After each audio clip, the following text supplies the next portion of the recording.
welcome to the 5th session in this 8-part introduction to Indigenous Relations in BC.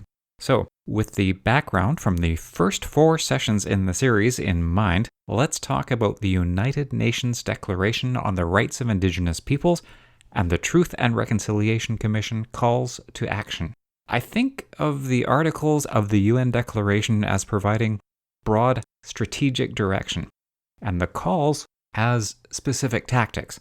Of course, that's simplistic because the calls do include some higher-level strategic statements. Let's start with the UN Declaration.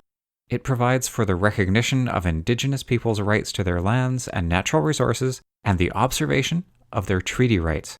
Now, arguably, the provincial and federal governments are already making progress with that.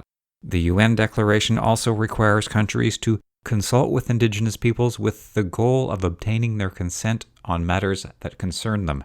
Now, consultation is nothing new in BC. The challenge comes with the phrase free, prior, and informed consent, especially in 2 articles. Article 19 requires states to obtain Indigenous peoples' free, prior, and informed consent before adopting and implementing legislative or administrative measures that may affect them.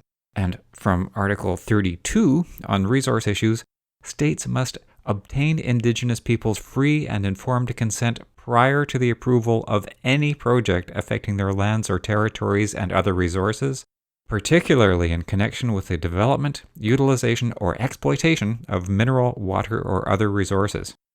Some people wonder why governments would allow a small percentage of the population to have such control over natural resources and public policy. And to be clear, both the provincial and federal governments are not legally bound by UN declarations. So why have successive provincial and federal governments acknowledged the need to address Aboriginal rights and title? Well, even if you could set aside the ethical and moral reasons for respecting the rights of Indigenous peoples, there are powerful legal and economic reasons for doing so. Earlier in this series, we talked about court decisions that protected Aboriginal rights and found Aboriginal title. Major natural resource projects have been delayed or cancelled because of court challenges and decisions. Products and whole industries have been boycotted internationally to support Indigenous interests. Investors require certainty. Investors look at a province or country that's in turmoil, see risk, and take their money elsewhere. Whether we like it or not, economies depend on investment. It's a political imperative, even if the party in power isn't specifically sympathetic to Indigenous issues. Having said that, the previous BC government described the UN Declaration as aspirational, largely consistent with the new relationship commitments. However, the current BC government has committed to adoption of the Declaration and because of that has been vilified for apparently dismissing First Nations opposition to controversial natural resource projects. Canada has spoken to incorporating elements of it into the context of the Constitution Act and other legislation and policies. Neither government, though, has explicitly supported the idea that the consent mentioned in the Declaration creates a veto. A quick side story. A few years ago, the Institute for Research on Public Policy asked me to speak at a roundtable on free, prior, and informed consent. In preparing for it, I reread the Confidence and Supply Agreement between the BC Greens and the New Democrats and its language about supporting the adoption of the UN Declaration. I'll admit that my first reaction had been to wonder if they had any idea how challenging that would be. My second reaction was to think that the parties probably only saw 2 options.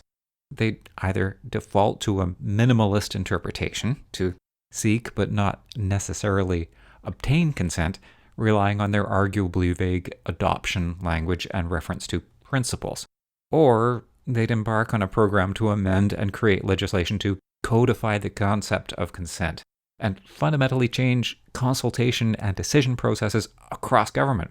The provincial government has since clarified that it intends to do the latter and has passed the Declaration on the Rights of Indigenous Peoples Act. The Act was developed in collaboration with the First Nations Leadership Council, which is made up of representatives from the First Nations Summit, the Union of BC Indian Chiefs, and the BC Assembly of First Nations. The Act provides a framework for implementing the UN Declaration and requires the provincial government to take all necessary steps to implement it. I think it's important to point out that the Act is a promise to take action, not substantive action in itself. To move forward, I'll suggest that it's critical to reach foundational agreement on a functional definition and process to reach consent. And that won't be easy. Influential analysts like Roshan Dinesh and Jason Talkman are clear that there's an important difference between consent and veto. Consent, by their definition, would be more akin to consensus than approval. It would be essential for there to be deep consultation, but it wouldn't give First Nations a veto. And I understand that for First Nations leader and lawyer Judith Sayers and others, veto is an essential component of consent. And my apologies to Judith and, well, everyone for that oversimplification. At this point, it appears likely that the federal and provincial governments will propose increased collaboration and consultation with First Nations as a negotiated alternative to the politically challenging potential for veto. Now, would it be better to reach a negotiated agreement before litigation eventually drives a court decision that will inevitably be subject to interpretation and probably not entirely satisfactory to anyone? You bet. Now, let's talk about the Truth and Reconciliation Commission of Canada calls to action. The Commission heard testimony from over 6,000 residential school survivors across Canada.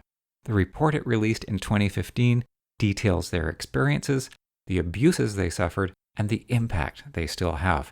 The 94 calls to action that were one outcome of the process are explicitly meant to, and I'll quote, redress the legacy of residential schools and advance the process of Canadian reconciliation. They're specific recommendations in a number of areas, including child welfare, education, justice, and health. The report is particularly useful because it's structured so that governments and agencies and organizations can easily identify the recommendations that apply to their mandate. It's positive and forward-looking in a time of conflict and uncertainty. It's pretty clear that whatever political party is in power, provincially or federally, the UN Declaration and the calls will shape Indigenous relations in BC for many years. All right. In the next session, I'll spend just a few minutes of your time describing the BC Treaty process and other intergovernmental agreements that take many years to negotiate. I'm Peter Walters. Thank you for listening.